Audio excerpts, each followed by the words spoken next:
안녕하십니까. 네, 오늘 급하게 급하게 온라인 수업으로 바뀌면서 다들 학교하자마자 우리 반을 빨리 보냈어요. 네, 그래서 반이 엉망입니다. 이 엉망인 반과 함께 재성 TV, 셀러문 여러분들 뭐 뒤죽박죽이야 갑자기. 셀러문 여러분들 안녕하십니까. 재성 TV의 문재성입니다. 수업을 어떻게 할까 고민을 많이 했어요. 갑자기 이렇게 확진자가 좀 많이 늘어서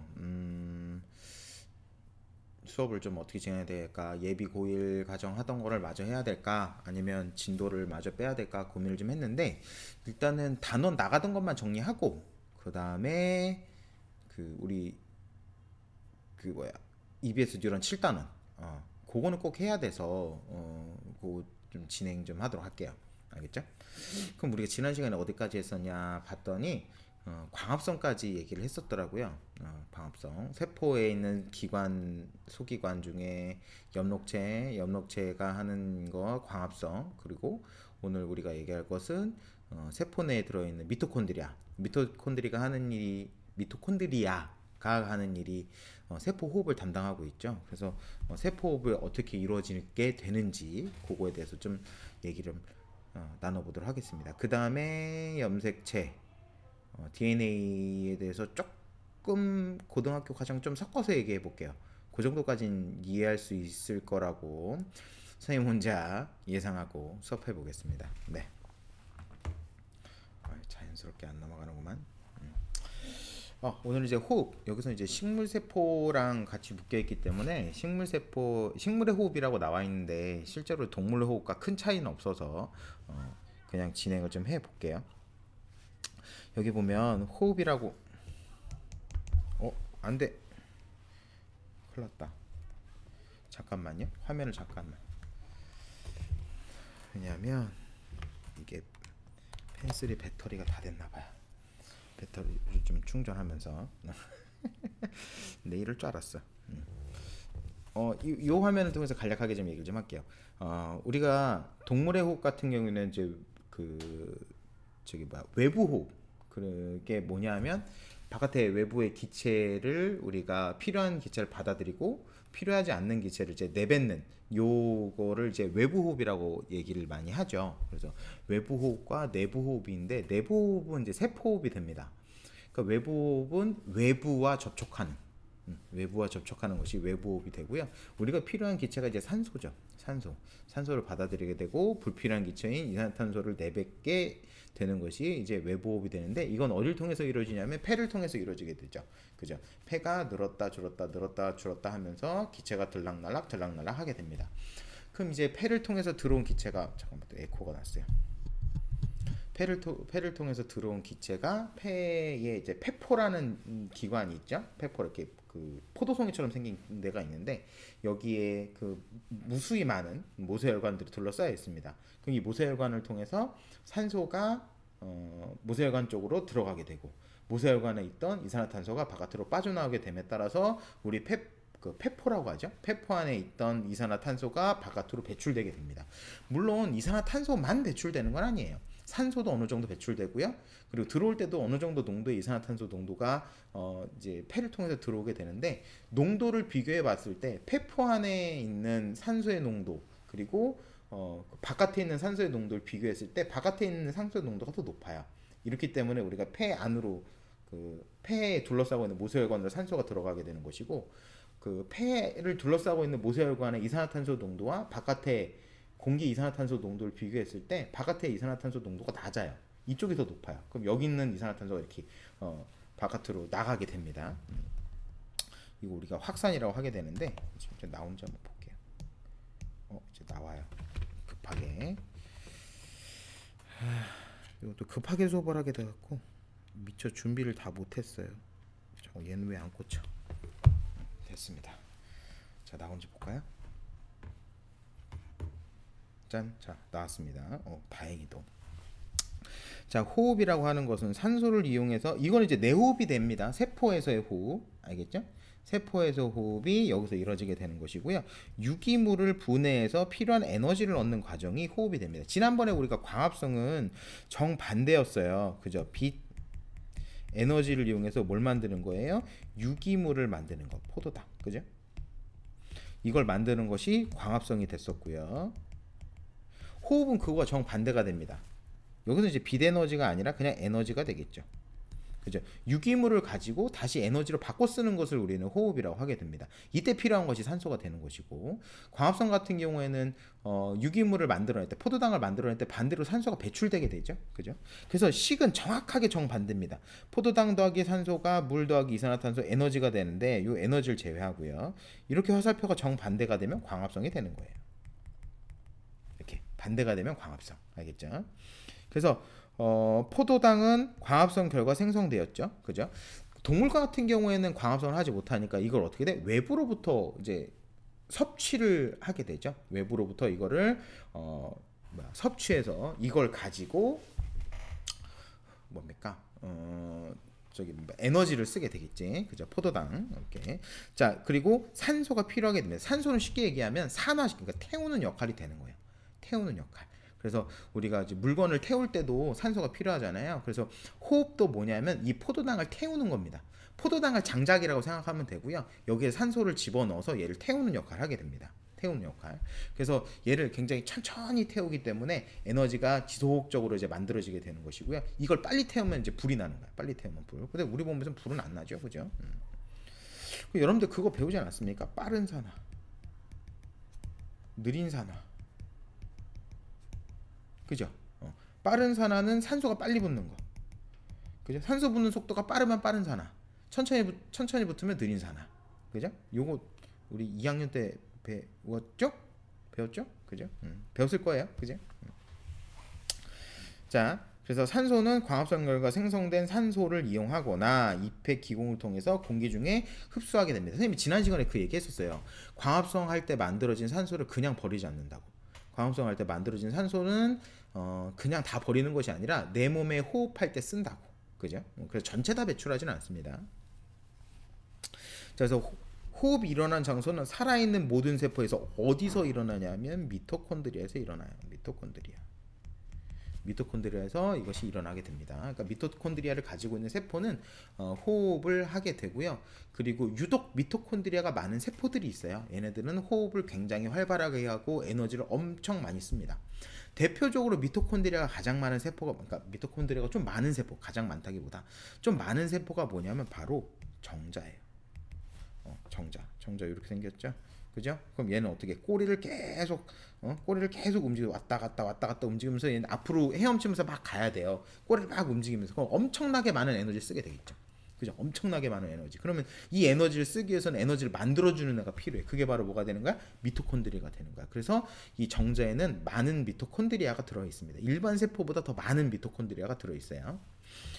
자, 호흡이 일어난 시기는 밤낮 없이 항상 일어나게 됩니다. 우리 사람 같은 경우에 봐요. 동물 같은 경우에 잘 때는 호흡 안 합니까? 잘 때 호흡 안 하면 죽죠. 그죠? 갑자기 슬픈데. 자다가 호흡을 안 하면 큰일 나죠. 그죠? 큰일 납니다. 그래서 밤낮 구분 없이 항상 호흡은 일어나게 됩니다. 항상. 자, 여기 식물이 나와 있습니다. 낮 같은 경우에는 자, 광합성량과 호흡량을 비교해 봤을 때 빛이 많으니까 광합성이 더 많이 일어나게 돼요. 그럼 빛이 많을 때 필요한 기체는 이산화탄소죠. 그래서 이산화탄소를 많이 흡수하게 되고요. 그리고 이산화탄소를 많이 흡수해서 광합성이 많기 때문에 여기 보면 어떻게 돼? 이산화탄소 많이 들어오고요. 광합성이 많으니까 산소 많이 나갑니다. 그래서 우리가 밖에서 봤을 때는 어떻게 되는 거야? 이산화탄소가 많이 들어가고 산소가 많이 빠져나가는 모습으로 보이게 되는 거예요. 근데 호흡 시 만들어지는 이산화탄소가 다시 광합성에 쓰입니다. 이렇게. 그리고 광합성 시 만들어진 산소가 다시 호흡에 쓰이기도 해요. 알겠죠? 근데 이렇게 생각하면 돼. 광합성은 빛이 많으니까 10. 호흡은 계속 고정으로 5 한다고 생각해 볼게요. 그러면 들어오는 게 이산화탄소가 10 들어오게 되고요. 아니다. 10이 들어오는 것이 아니라 여기서 호흡 통해서 만들어진 이산화탄소가 5 들어가게 되고 바깥에서 5라는 것이 필요하니까 들어가게 되고 그죠? 그리고 광합성을 통해서 10이라는 산소를 만들었을 때 어떻게 돼? 5라는 산소는 다시 안으로 들어가게 됩니다. 간지러워. 그럼 빠져나갈 때는 5라는 것이 빠져나가게 되겠죠. 우리가 그럼 바깥에서 봤을 때는 어떻게 돼? 이산화탄소 5 들어가고 산소 5 빠져나오는 모습으로 보이게 되는 거예요. 근데 아침 저녁은 빛의 양이 적으니까 어떻게 되느냐? 광합성 5, 호흡 5. 그럼 어떻게 돼? 여기서 만드는 이산화탄소 다시 광합성에 쓰고요. 광합성에서 만들어진 산소 다시 호흡할 때 쓰고. 그럼 우리가 바깥에서 봤을 때는 기체에 이동이 없는 걸로 보여요. 기체 이동이 없는 걸로. 자, 밤은 빛이 없으니까 뭐가 안 일어나요? 광합성이 안 일어나요. 그래서 선생님이 그 광합성 얘기할 때 그 얘기했어요. 얘는 자의적으로 할 수 있는 게 아니에요. 내가 선택적으로 하는 것이 아니라 빛만 쨍 하면 광합성을 합니다. 빛만 탁 들어오면 광합성을 해요. 빛만 탁 들어오게 되면 이렇게 알아두면 됩니다. 자, 광합성과 호흡은 정반대 과정이에요. 앞에서 선생님이 얘기했던 것처럼 물과 이산화탄소를 가지고 빛 에너지를 더해서 포도당이라고 하는 유기물을 만들고요. 산소라고 하는 노폐물을 만들게 되는 거야. 근데 호흡은 이것과 정반대. 포도당을 가지고 산소를 포함시켜서 태웁니다. 그래서 어떻게 돼? 에너지가 발생하게 되겠죠. 그죠? 생활 에너지 발생 이렇게 나와 있지. 그래서 노폐물이 뭐가 되느냐? 물과 이산화탄소가 됩니다. 그러니까 우리는 어떻게 돼요? 이산화탄소를 배출하고 물을 배출하게 되겠죠. 그죠? 물. 그래서 여러분들 물 안 마셔도 기본적으로 포도당이 소비되면 소변이 만들어지게 돼요. 소변. 알겠죠? 포도당만 먹어도. 자, 그래서 광합성이 일어나는 장소는 엽록체, 호흡이 일어나는 장소는 어디? 미토콘드리아. 알겠죠? 그리고 일어나는 시기는 얘는 낮에만, 호흡은 항상 하게 됩니다. 광합성은 아까 선생님이 얘기했던 것처럼 온 오프에, 그러니까 내가 스스로 조절할 수 있지가 않아요. 빛이 있으면 그냥 자동으로 합니다. 빛이 있으면 자동으로 광합성을 하게 되고. 그래서 기체는 이산화탄소 흡수하고 산소 방출하고, 그죠? 그 반대로 호흡은 산소 흡수하고 이산화탄소 방출하고 정반대의 방식으로 작동하게 된다. 정반대 방식으로. 요게 중요합니다. 광합성 같은 경우는 어떻게 되냐? 무기물을 유기물로 합성해요. 합성 더해서 만드는 거야. 알겠죠? 반대로 호흡은 유기물을 무기물로 분해합니다.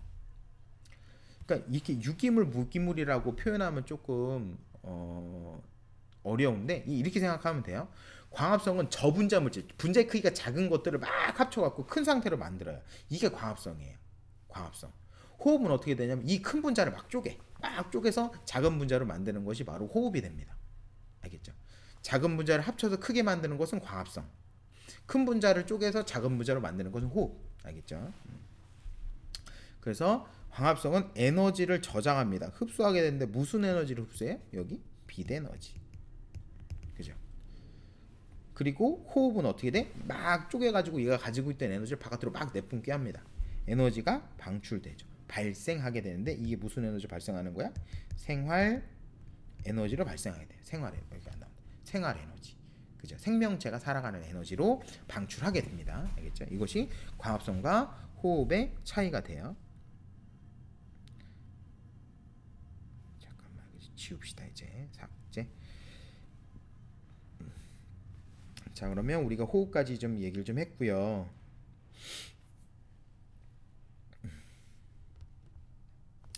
잠깐만요. 내가 뭐부터 해야 되는지 잠깐만 볼게요.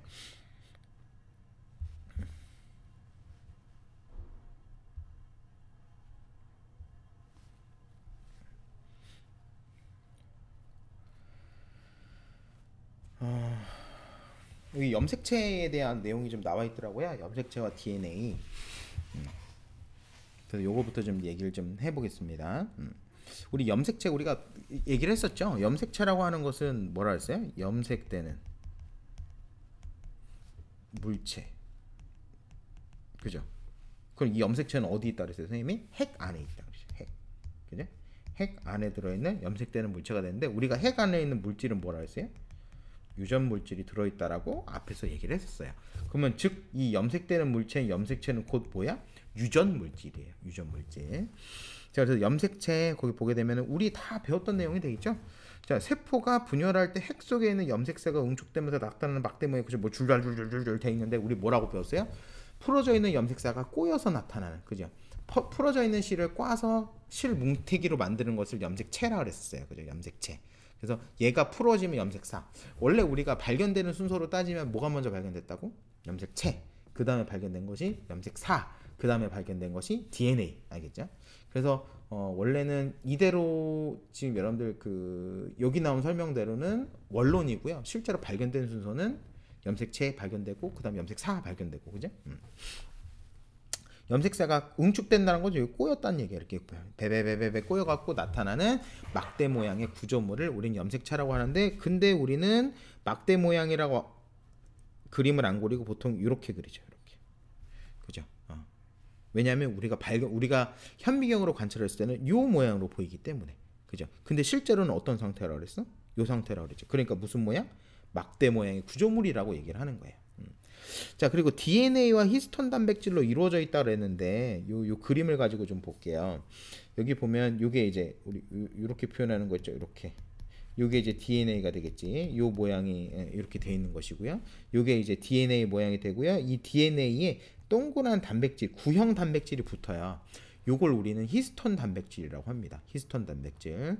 히스톤 단백질이 이렇게 모여서 하나 이렇게 덩어리를 만드는 것을 뉴클레오솜 뉴클레오좀이라고 얘기를 하고요. 요것이 모여서 뭐가 되냐면 염색사가 됩니다. 염색사. 그러니까 여러분들 실 보면 돼요. 실 보게 되면은 실이 그냥 하나로 되어 있는 것이 아니라 그 안에 작은 실들이 꼬여 있고요. 그 실이 또 작은 실들이 또 꼬여 있어요. 또 이렇게 그런 모양과 유사하다라고 생각하면 됩니다. 이건 뒤에 가서 좀 더 자세하게 좀 얘기를 할게요. 생물의 종류에 따라서 고유한 염색체 수를 갖는다. 사람은 몇 개? 46개. 그죠? 여기 보면 나와 있죠. 사람 46개, 침팬지 48개, 개 78개, 초파리 8개. 그죠? 완두 14개, 감자 48개, 뭐 토마토 24개, 벼 24개. 이것도 같다라고 볼 수 없죠. 그죠? 벼랑 토마토 같지 않죠. 그지? 그래서 염색체 수가 같다고 해서 같은 종은 아니다.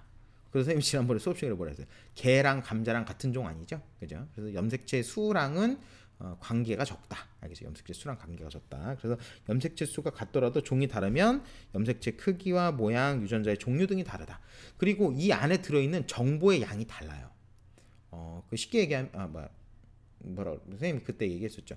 사람 같은 경우에는 46개인 염색체 수를 가진 거는 그렇게 많은 양의 염색체 수를 가진 게 아닙니다. 근데 이 염색체 안에 엄청나게 많은 정보가 압축되어 있어요. 그러니까 염색체 하나당 정보를 하나를 갖는 것이 아니라 그냥 정확한 예는 아니긴 하지만 그러니까 개와 같은 경우에 우리 개와 사람을 비교했을 때 염색체 수가 거의 몇 개가 차이 납니까? 32개? 32개 정도 개가 더 많죠. 근데 32개가 더 개가 많은데도 불구하고 정보는 사람이 더 많아요. 그러니까 이렇게 예를 들면 염색체 하나에 개는 하나를 갖고 있으면 사람의 염색체 하나에 정보를 3개 정도 갖고 있는 거예요. 그러니까 3배 정도 많은 정보를 가질 수 있는 거야. 사람 같은 경우에는 2배 이상 아마 갖게 되겠죠. 자, DNA와 유전자 나와 있는데 DNA는 이렇게 만들어진 실의 형태가 DNA가 됩니다. 알겠죠? DNA. 이때 우리 왜 형질 얘기했었잖아요. 바깥으로 표현되는 거. 형질을 나타내는 것들을 우리는 여기 있잖아. 유전자는 특정 유전 현질에 대한 유전 정보가 있는 DNA의 특정 부분을 유전자라고 하는 거예요. 그러니까 요만큼 잘라서 유전자, 요만큼 잘라서 유전자. 알겠죠? 뭐 예를 들어서 여기는 뭐 눈을 담당해요. 여기는 뭐 눈썹을 담당해요. 이런 식으로 담당하는 게 다 제각각 달라요. 이게 바로 유전자가 됩니다. 유전자. 우리 보통 이제 진이라고 하죠. 진. 자, 이렇게 보면 되고 우리 다 이거 다 했으니까 여기 조금 어려운 내용 나오네요. DNA는 오탄당인 디옥시리보스, 인산, 염기로 구성된 뉴클레오타이드가 뭐 줄줄줄줄줄 나와 있는데 여기서 중요한 것은 뭐냐면 고분자 물질 그리고 염기의 배열 순서에 따라서 유전 정보가 달라진다는데 요거는 요 그림에 자세하게 안 나와 있어서 딴 그림 가지고 좀 얘기 좀 해볼게요. 딴 그림 가지고. 자, 그래서 우리 얘기했었죠. 유전자는 딸세포로 전달된다. 알겠죠? 세포 분열, 뭐 체세포 분열을 하든 혹은 뭐 감수 분열을 하든 전부 다 딸세포로 전달됩니다. 알겠죠? 그래서 형질을 결정하게 된다. 그럼 형질은 어떻게 결정하느냐? 그것도 뒤에 가서 조금 얘기를 해볼게요. 생명 활동 어떻게 조절하느냐? 그것도 뒤에 가서 좀 얘기를 해볼게요. 이게 고등학교 과정이긴 한데 이해하기 그렇게 어렵진 않아요. 그래서 그거 정도까지만 선생님 좀 얘기를 좀 해볼게요. DNA는 두 가닥의 폴리뉴클레오타이드. 뉴클레오타이드가 뭐냐면 요 하나가 뉴클레오타이드예요. 이렇게. 지금 선생님이 색깔을 좀 다르게 표시해 줄까요? 왜 여기 이렇게 잘라 보면 좀 지우고 얘기해 줄게요.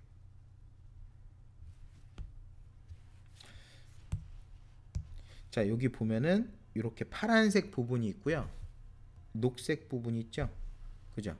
이렇게까지 뉴클레오타이드 하나, 파란색 부분, 보라색 부분, 이게 또 뉴클레오타이드 하나, 파란색 부분, 노란색 부분, 이게 다 뉴클레오타이드, 뭐 뉴클레오티드라고도 얘기하는데 요거 하나입니다. 요거 빨간색 하나, 이렇게 초록색 하나, 이런 식으로. 자, 그러면 보면 색깔이 똑같은 게 있어요. 초록색, 초록색, 그죠? 노란색, 노란색. 여기 노란색 있죠. 얘네는 동일한 뉴클레오티드입니다. 동일한 뉴클레오타이드. 근데 이 동일한 뉴클레오타이드들이 이게 군데군데 꽂혀 있어요. 그죠? 요거는 이제 네 가지 종류가 있는데 그건 뒤에 가서 다시 한번 얘기 좀 해볼게요. 폴리는 뭐냐면 여러 개가 묶여 있는 게 폴리예요. 폴리. 여러분들 비닐 같은 경우에 폴리라는 표현을 쓰죠. 폴리에틸렌, 폴리프로필렌 뭐 이런 것들 많이 써요. 이게 뭐냐면 폴리라는 것이 동일한 게 여러 가지 쭈르륵 붙어 있으면 폴리라고 합니다. 동일한 것이 여러 개 붙어 있으면 폴리. 알겠죠? 동일한 것이 여러 개 붙어 있으면 폴리. 이 사슬이 서로 마주보고 있는 모양. 이렇게 이쪽 하나 파란색 요 가닥 있죠. 요 가닥. 지금 선생님 빨간색 선 긋는 요 가닥. 요것이 한 가닥. 요것이 또 한 가닥. 그럼 가닥이 몇 개? 두 개죠. 이 두 가닥이 서로 맞닿아서 꼬여 있지. 그죠? 그래서 서로 마주보고 나선 모양으로 꼬인 이중나선 구조라고 합니다. 이중나선 구조. 뭐 히스톤 단백질이 휘감아서 뉴클레오좀이 형성된다. 뭐 이건 뭐 크게 중요한 것은 아니고 우리가 오늘 한 가지 꼭 기억해야 될 것이 뭐냐면 뉴클레오티드가 어떻게 구성되어 있는지 그리고 거기에는 어떠한 암호가 숨어져 있는지 그까지만 조금 얘기를 할게요. 요건 이제 고등학교 과정에 나오는 거긴 한데 요 정도까지는 들어도 크게 어렵진 않아요. 들어도 크게 어렵지 않기 때문에. 그래서 뉴클레오점은 DNA에서 연결되어 있는데 수백만 가 뉴클레오점이 연결돼서 뭐 쭉 나와 있어요. 이게 꼬였다는 설명입니다. 그냥 쭉 꼬여 있다. 염색체와 염색분체 우리 다 이렇게 배웠던 내용이라 간단하게 그냥 얘기하고 요건 넘어갈게요.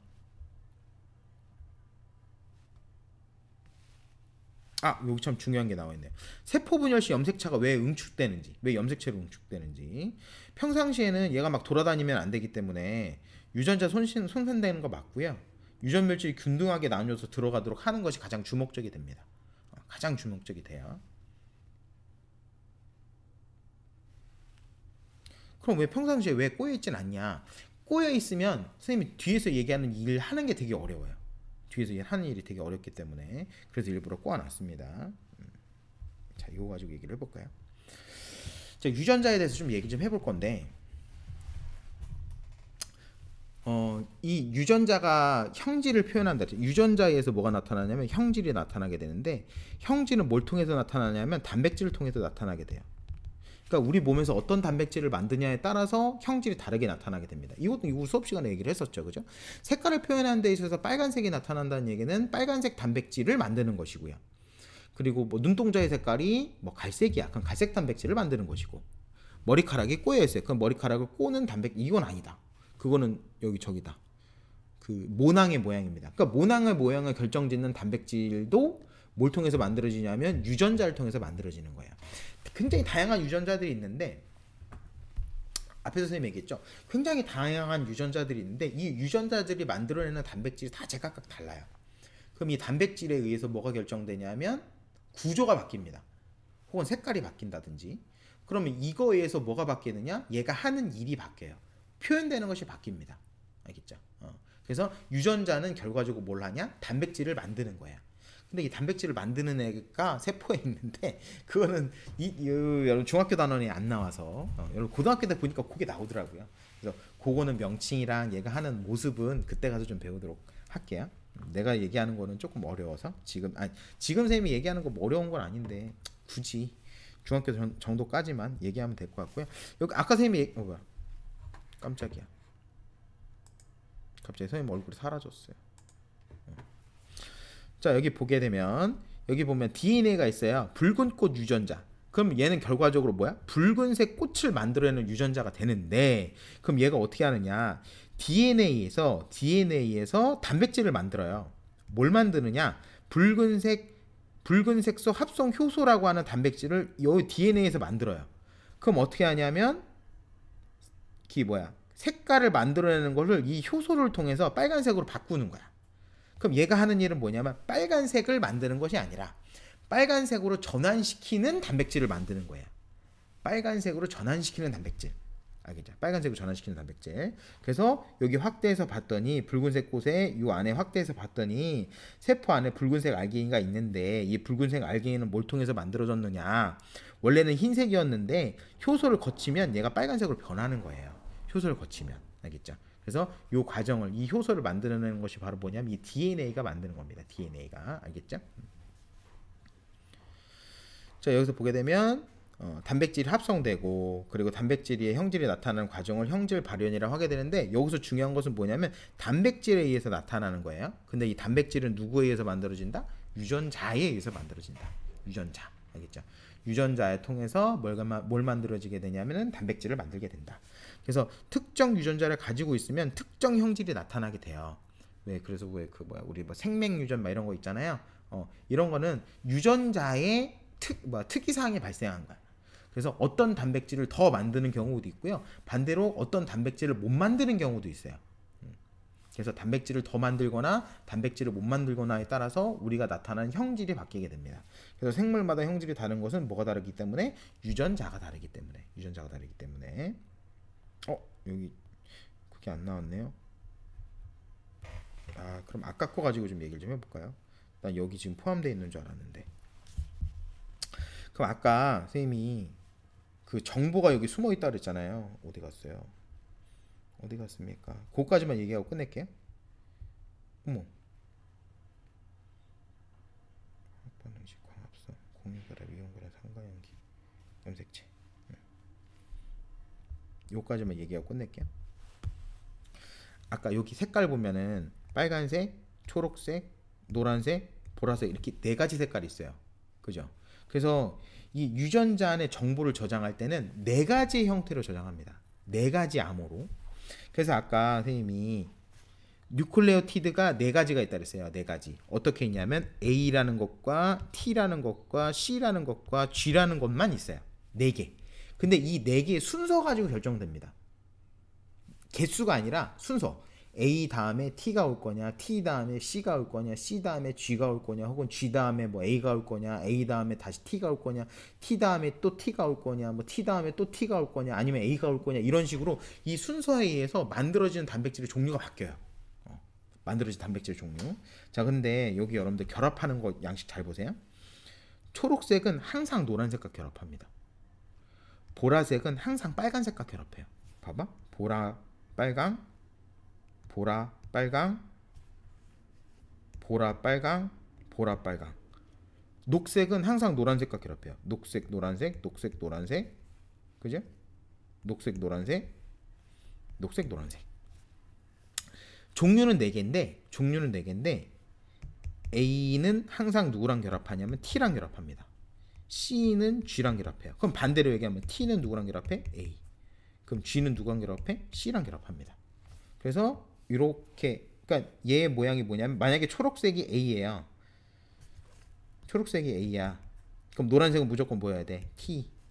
보라색은 C야. 그럼 이 빨간색은 뭐야? G가 돼야 돼요. 이런 식으로. 그러면 정보는 어떻게 읽냐면 이렇게 읽는 게 아니에요. 이렇게 읽는 거지. 이렇게 세로 방향으로 있습니다. 그럼 어떻게 해? T, G. 여기 노란색이니까 뭐야? 또 T.